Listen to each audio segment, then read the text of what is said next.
ကြာတာပရိသတ်သမီးများဒီဇင်ဘာလ10ရက်မှ15ရက်အတွင်းတပတ်စာဘေဒီဟော့စတန်ဖြစ်ပါတယ်အရင်ဆုံးကျွန်တော်ရဲ့ဘေဒီဟော့စတန်နဲ့မပြတ်ကြည့်လို့ရအောင်ဒီဘေးနားမှာရှိတဲ့အပေါင်းလေးမှတ်ရသေးတဲ့သူများနှိပ်ထားကြဖို့ဖြစ်ပါတယ်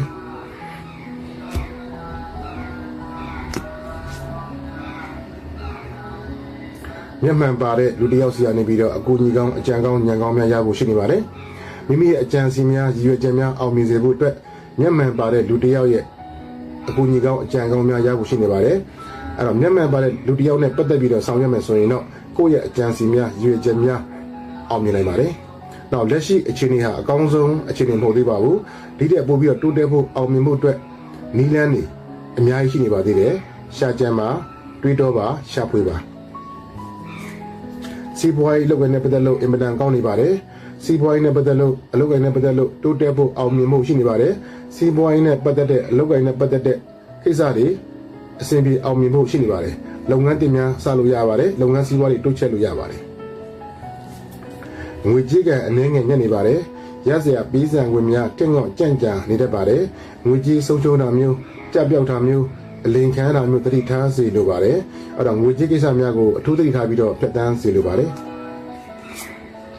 အဲ့တော့အခြေအနေနဲ့ပတ်သက်လို့တော့ကြီးမားတဲ့အပြောင်းအလဲများဖြစ်လာဖို့ရှိနေပါတယ်အဲ့တော့အခြေအစင်မပြေတဲ့သူများပြန်ပြီးတော့အစင်ပြေလာပါလိမ့်မယ်အဲ့တော့ပြေပြီးသားသူများကတော့မတင်မတ်တဲ့ပြဿနာလေးတွေပေါ်လာတတ်ပါတယ်တတိထားစေလိုပါတယ်အိမ်ထောင်ရေးကံကတော့အင်မတန်ကောင်းနေပါတယ်အဲ့တော့ပျော်ရွှင်မှုတွေတာယာမှုတွေကြည်နူးမှုတွေနားလည်မှုတွေမျှဝေခံစားမှုတွေနဲ့ကြည်နူးတာယာပျော်ရွှင်စွာဖြစ်တန်းရမယ်အိမ်ထောင်ရေးဒုက္ခခံစားရမယ်နမိတ်ဖြစ်ပါတယ်အဲ့တော့ကလေးမရသေးတဲ့သူများလည်းကလေးရဖို့ရှိနေပါတယ်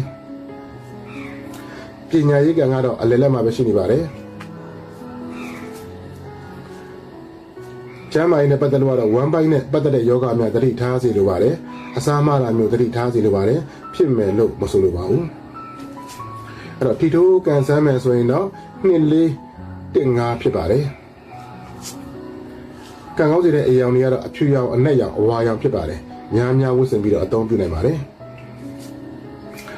ရောင်းထွက်ရောင်းကောင်းခြင်းတဲ့ပစ္စည်းများကိုတော့ခရင်နဲ့ခောက်ပြီးပါ